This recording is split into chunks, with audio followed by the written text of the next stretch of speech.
Ora bem, seja bem-vindo então a mais uma edição do programa Ponto Final. Estamos dentro de portas, porque o tempo, na altura que estávamos a gravar, não estava das melhores condições, na cidade de Braga, pelo menos, e também Viana, segundo informações que tivemos, o tempo lá está um bocadinho daquela de deixar a Senhora da Agonia, pelo menos mostrar a sua beldade.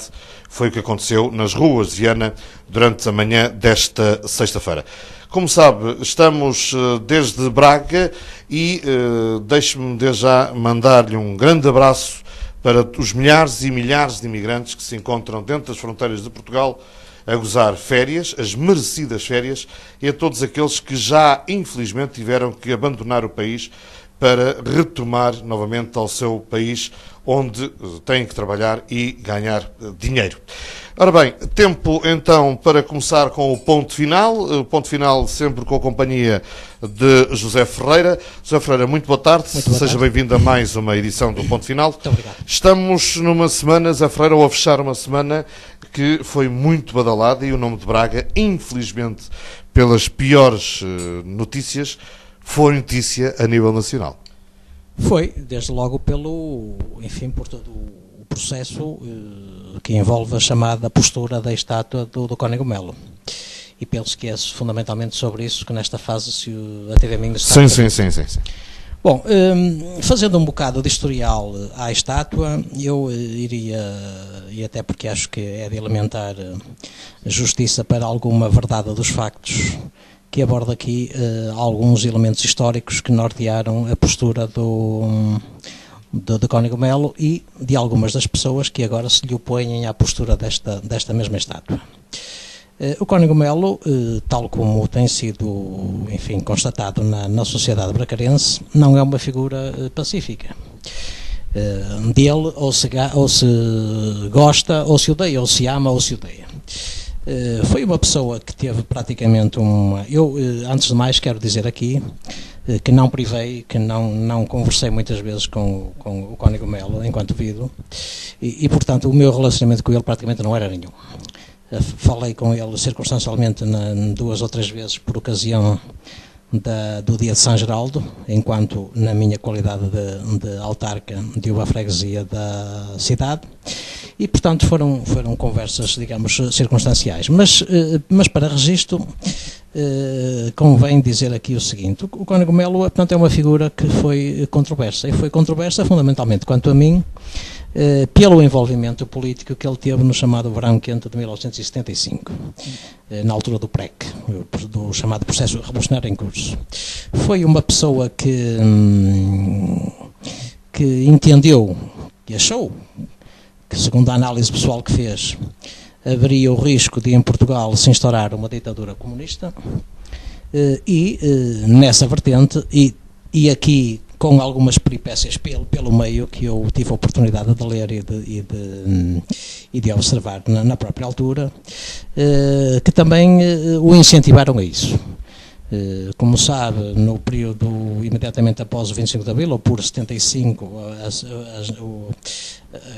nacionalizações foram efetuadas no dia 11 de Março, e foram efetuadas as nacionalizações depois de um Conselho de Ministros em que praticamente foi e exclusivamente foi decidido para essa situação.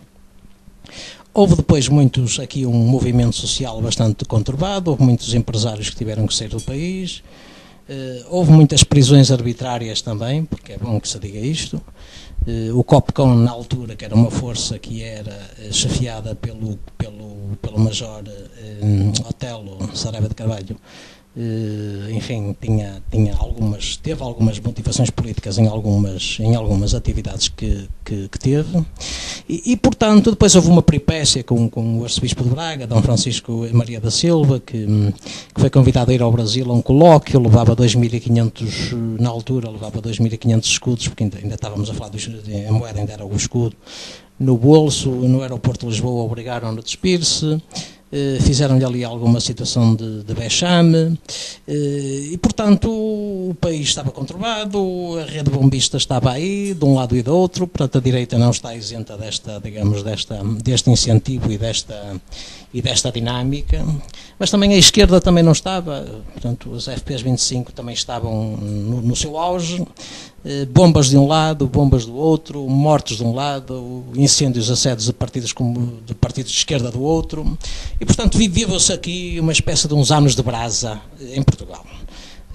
Para quem não sabe, porque nasceu a partir daí, o período de 74, não direi tanto 74, mas os 75 e os 76 foram de facto 2 anos de brasa em Portugal. Foram 2 anos em que a guerra ideológica, digamos que o conceito ideológico da afirmação dos movimentos políticos se fazia sentir. Os subs, que eram os soldados unidos vencerão, nem mais um soldado para a África, estavam no seu auge. Houve uma série de incidentes, nomeadamente o assalto, ou pelo menos a tentativa de assalto a alguns quartéis, ao RASP, ao SICAP. Depois houve aqui uma série de complicações, digamos, políticas, e o país de facto estava nesta brasa. A ferro e fogo, neste caso. A ferro e fogo.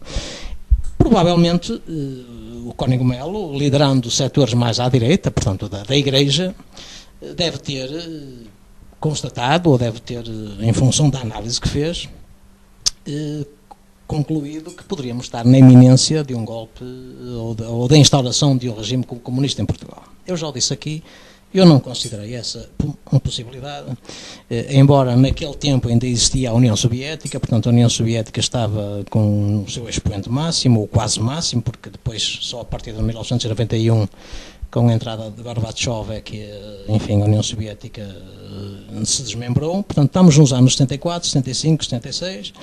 Tivemos problemas terríveis com a independência das nossas ex-colónias, tivemos o problema com a Indonésia, tivemos um presidente dos Estados Unidos, que foi o Richard Nixon, que com o escândalo Watergate se demitiu. Tivemos em sua substituição,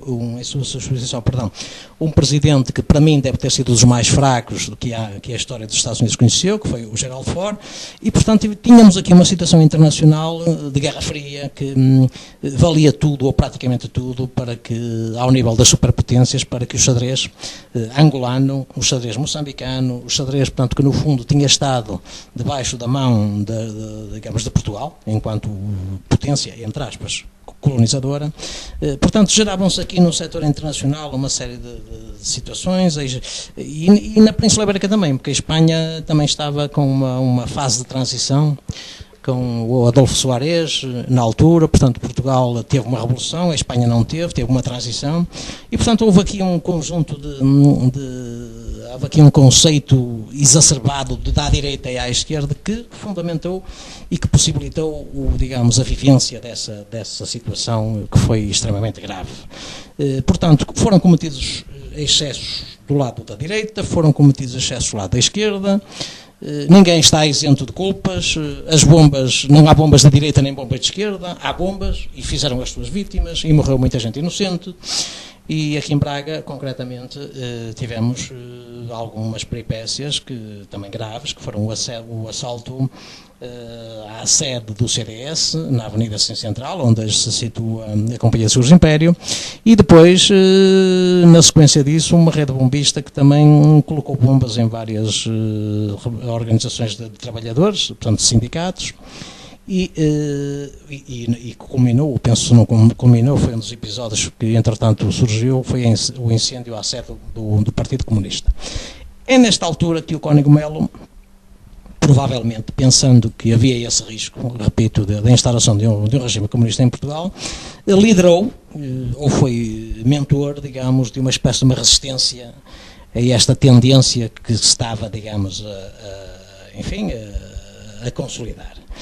Eu estou convencido que a figura do Cónigo Melo é particularmente marcada nesta altura, ou seja, o Cónigo Melo foi um cidadão, foi um sacerdote, pertencia aqui à Arquidiocese.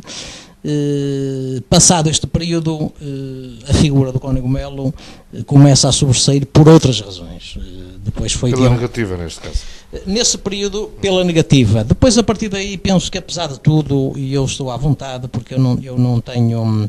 Eu aqui estou a tentar ser um bocado isento, digamos, nesta análise ideológica, não é? Evidentemente que isto para forças mais à esquerda poderá não agradar, para forças à direita não sei se me vão aplaudir, ou vice-versa, mas a questão é esta. Passa esse período, passa essa convulsão, e depois... Enfim, o cidadão Cónigo Melo envolveu-se em alguns projetos, nomeadamente como o Dião da Sé de Braga e depois mais tarde um pouco como membro do clero, digamos, também responsável pelo santuário do Sameiro. Começou a fazer mais obras, digamos, de cariz religioso do que propriamente política. Digamos que virou a página dessa política. Política é essa que também não foi também suficientemente esclarecida, a questão do assassinato do Padre Marques, na Comiada, presumo que é assim que se chama, Comiada ou Comieira, em Vila Real, que foi em 1975, que a esquerda, algumas franjas do Partido Comunista, insistem em dizer que essa morte desse assassinato... Nada foi provado em tribunal, não é? O problema é esse. O próprio Partido Nacional, o PNR, que agora, segundo diz, vão mandar limpar a estátua, e falamos já do vandalismo, que a mesma foi visada na noite de segunda para terça-feira, se não estou em erro. O próprio partido, que não sei se tinha ligações ao Cónigo de Melo ou se era idealista do Cónigo de Melo, esse próprio partido diz que nunca nem ninguém foi julgado, neste caso o Cónigo de Melo, nada foi provado dos crimes que ele é acusado ou que foi acusado. Eu penso que o Cónigo Melo não teve qualquer relação ao PNR. Eu acho que aquilo que a esquerda, ou algum setor da esquerda dizia que o Cónigo Melo esteve profundamente ligado, foi ao MDLP ou ao LP. Sim, mas é que agora aparece o PNR...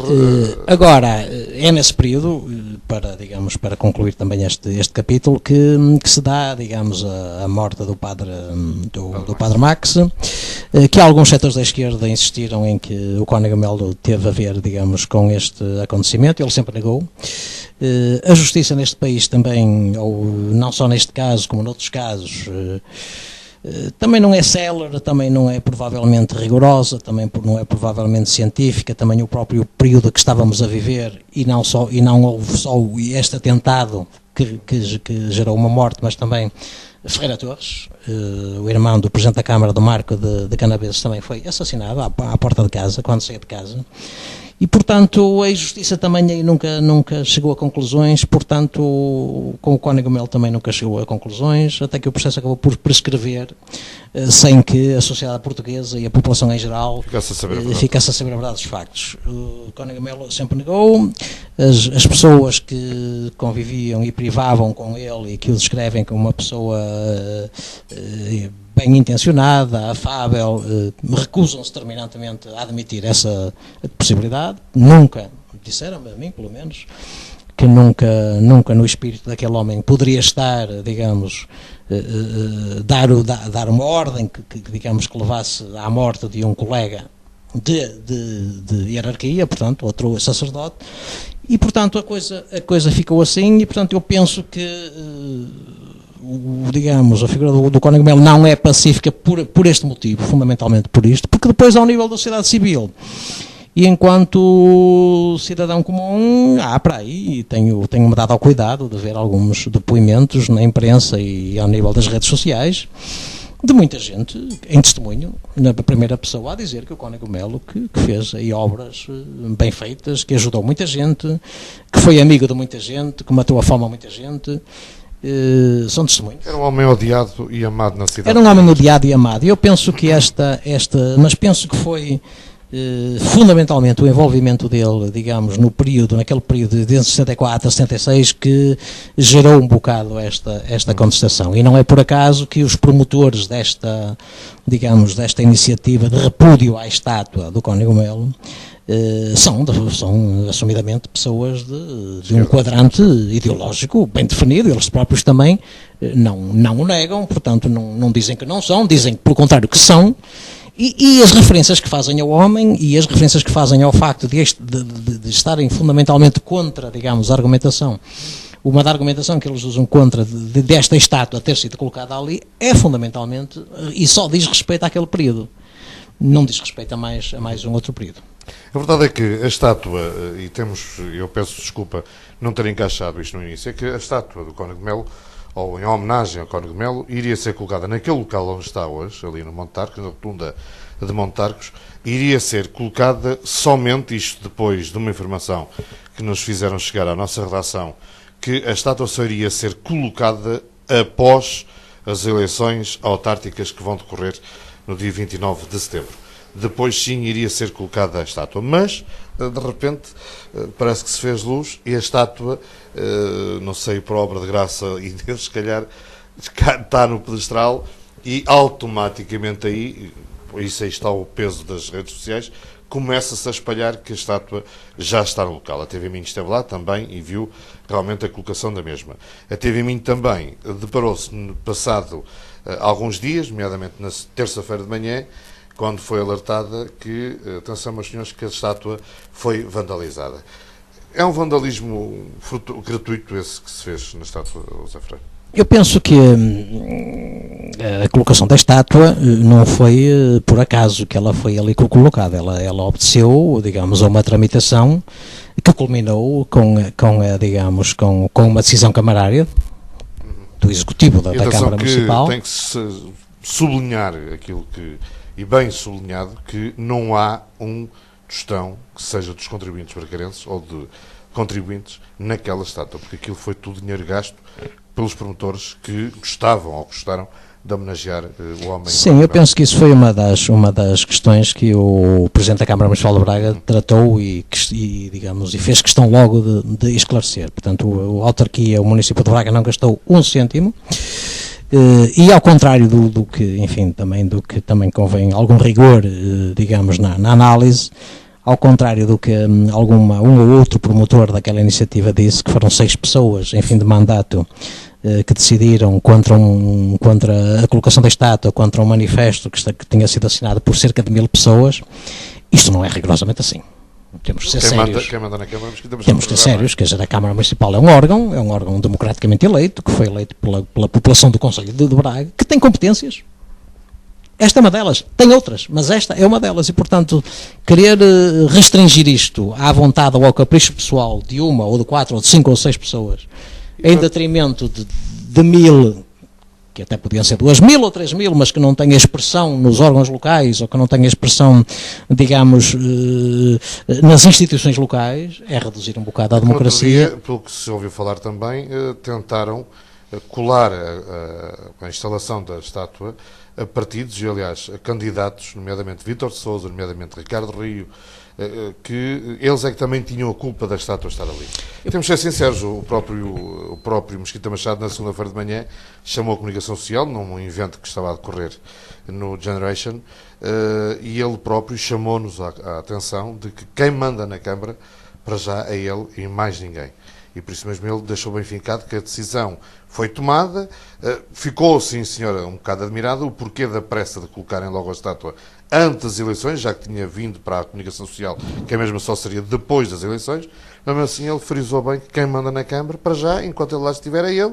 Depois, a partir de outubro, dia 15 de outubro, se não estou em erro, será outro, não é? É evidente, a autarquia tem um executivo e o executivo é composto por pessoas e as pessoas têm, nos termos da legislação, têm competências e uma das competências é esta e a competência foi para a aprovação, podia ter sido para o chumbo, não foi para a aprovação.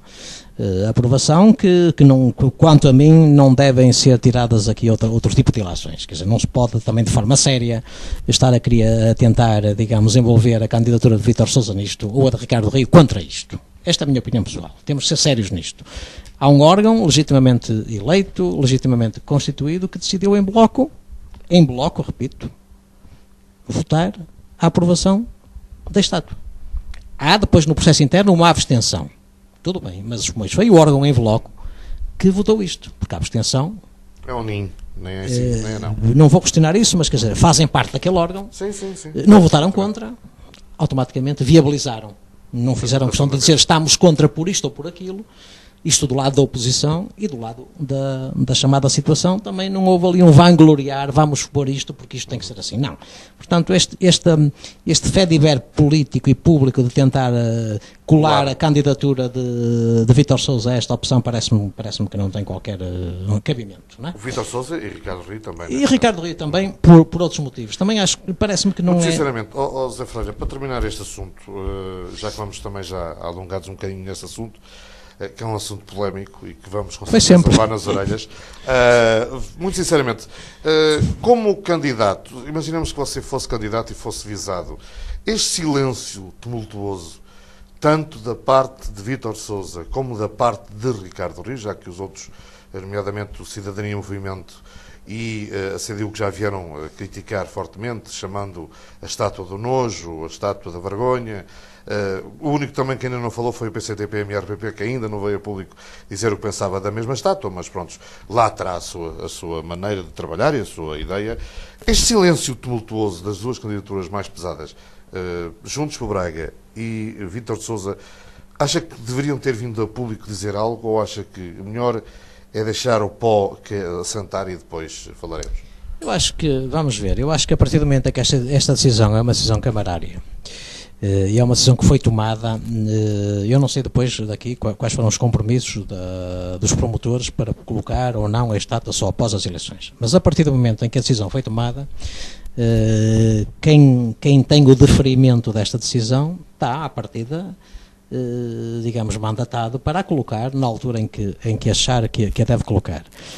Quanto ao silêncio, eu acho que o silêncio que nem é comprometedor, nem é, digamos, abusivo, porque as duas candidaturas são candidaturas que se propõem, digamos, subir um patamar ou passar para um outro patamar que não o patamar, digamos, da atual gestão. E, portanto, faz todo o sentido que tanto Ricardo Rio como o Vítor Sousa mantenham a postura que estão a manter, digamos, não direi de algum silêncio, mas de alguma equidistância em relação a esta polémica, porque de facto esta polémica tem muito a ver, como eu disse no início, com a ideologia, com o posicionamento que o Cónigo teve e tomou, e se calhar isso vale o que vale, e naturalmente que a memória coletiva também tem que ser, digamos, aí também salvaguardada, mas provavelmente, para além desse episódio, o Cónigo também deve ter sido uma pessoa que ajudou muita gente, que fez bem a muita gente, e olha, a verdade sabe a Deus. E nós ponto final, temos tido aqui... nesse tema. Vamos, já que estamos a falar em autárquicas, perdão, isto deve ser pelo tema que temos falado. Acerca das autárquicas, sabe-se que a TV do Minho vai, eu agora vou fazê-lo descansar um bocadinho, a TV do Minho vai lançar, a partir já da próxima semana, uma série de debates, aliás, de entrevistas, perdão. Nós vamos primeiro ouvir todos os candidatos do distrito de Braga e de Viana do Castelo, candidatos que irão apresentar, evidentemente, todos os seus programas eleitorais, as suas ideias, as propostas para o seu concelho, e dentro aproximadamente de 15 dias começaremos então, e sim, com as rondas por todos os concelhos, onde iremos pôr cara a cara, frente a frente, todos os candidatos para um forte debate, um debate sério, que irá ser transmitido pela TV de Minho. Portanto, a primeira cidade a ter esse debate, aliás, o primeiro concelho a ter esse debate, será, sem dúvida nenhuma, o Concelho de Braga. E depois, evidentemente, subiremos até Viana do Castelo. E no dia 29, a partir das 20 horas e não das 19, como tem vindo sido noticiado, estaremos em estúdio numa emissão especialíssima que vamos levar até si, com muita gente envolvida, se Deus quiser, com alguns convidados para explicar os resultados minuto a minuto. Aliás, eu iria dizer de hora a hora, minuto a minuto, aquilo que vai chegando à nossa redação. E por isso mesmo é esse o programa das autarquias, ou das autárquicas, que vamos ter já a partir da próxima semana. Basta estar atento, porque vai valer a pena. Depois o Zé Ferreira irá com certeza opinar semanalmente todos aqueles programas que forem apresentados, nomeadamente já aqui da cidade de Braga. Zé Ferreira, a nível de campanha eleitoral, estamos falados porque é muito calminho, continua-se ainda nas empresas, agora qualquer porta se abre para receber os candidatos e parece que, pelo menos até ao dia 20, 25 de agosto, os candidatos vão dá uma sensação de abanhos, neste caso. Não quer dizer que eles estejam de férias, mas dá uma sensação. Digamos, gostava também de ser alguma consideração sobre aquilo que a redação da TV Minho agora falou, que é o seguinte. A TV Minho tem sido um projeto regional, sediado em Braga, que tem estado a fazer um esforço sério para tentar noticiar o máximo possível os eventos locais, eventos culturais, eventos artísticos, eventos sociais, eventos políticos. E a TV Minho tem feito, e já o fez por várias vezes, o convite a várias forças políticas para que façam destacar, digamos, para a sua redação, comentadores políticos, comentadores partidários, políticos, para de alguma forma também poderem não só contribuir para o debate, como também para eventualmente fazer uma ou outra correção que eles julguem interessante àquilo que nós temos estado a fazer. E neste contexto dizer o seguinte, não é muito sério, não é muito credível estar-se, enfim, nas redes sociais a tecer considerações menos elogiosas para o trabalho da TV Minho ou para o trabalho do comentador da TV Minho, do Ponto Final em concreto, e aqui puxo, digamos, enfim, a dama para o meu lado, sem que nenhuma destas forças políticas tenha o cuidado também de destacar para aqui alguém que possa fazer o contraditório, que possa até inclusivamente trazer mais elementos para que a população em geral e os telespectadores em especial possam aferir, digamos, da veracidade de algumas propostas que estão a ser feitas, porque a TV Minho não fecha a porta a ninguém. A TV Minho já fez o convite várias vezes público. Já recebemos esta semana, ninguém nos vê, como você sabe, ninguém nos vê, mas esta semana já recebi, aliás, contactei e depois foi contactado que já estavam a preparar tudo. Houve aí um problema porque havia, quem eles querem parece que estava de férias e portanto agora vai regressar com força, fresco e portanto irá... Isso é uma boa notícia, porque a TV Minho tem estado com índices de audiência cada vez maiores, cada vez se vêem mais pessoas a partilhar os programas da TV Minho, cada vez mais pessoas portugueses que estão em diversos países lusófonos a trabalhar, estão conectados com a Imper Minho para saber o que é que Braga e a região da Minhota têm estado a fazer por essas câmaras e por esses concelhos fora. E, portanto, há aqui um trabalho sério, credível, que está a ser feito, que não pode, na minha perspectiva, de uma forma assim tão simplista e tão leviana, ser apelidado de ou tendencioso ou de menos rigoroso por quem quer que seja, e particularmente por quem quer que seja que provavelmente ou não quer dar a cara ou não tem opinião, porque também há muita gente que critica e que põe muitos comentários, mas depois põe comentários do tipo chapa 5, mas depois quando é preciso enfim, começar a explicar as razões e os porquês dessa afirmação, a coisa complica-se, porque pensar dá trabalho, ao contrário do que aquilo que muita gente julga, e portanto seria bom que essas forças políticas viessem para a TV Minho e a TV Minho envolvesse essas forças políticas. O convite já foi feito para que essas pessoas pudessem vir aqui fazer o contraditório com os outros candidatos, comigo, com a TV Minho. Assim é que se faz assim é que se começa por fazer um jornalismo sério. Zé Ferreira, penso que está tudo dito para hoje. Falou-se profundamente num dos temas que colocou Braga nas bocas do mundo, nomeadamente na comunicação nacional, que também só procura a cidade de Braga, e me desculpem quem levar a mal, mas a verdade é esta. Braga, esta semana, foi procurada muito por os órgãos de comunicação nacional, porque só vêm cá para verem desgraças e miséria. Zé Ferreira, muito obrigado, boa tarde, foi um prazer estar consigo. Obrigado. Voltamos 2 a 8 dias, continuação de boas férias. Se estiver de férias, para si que está a trabalhar, olha, faça como nós. Bote isso para trás das costas e força. Vamos embora. Até para a semana, se quiser.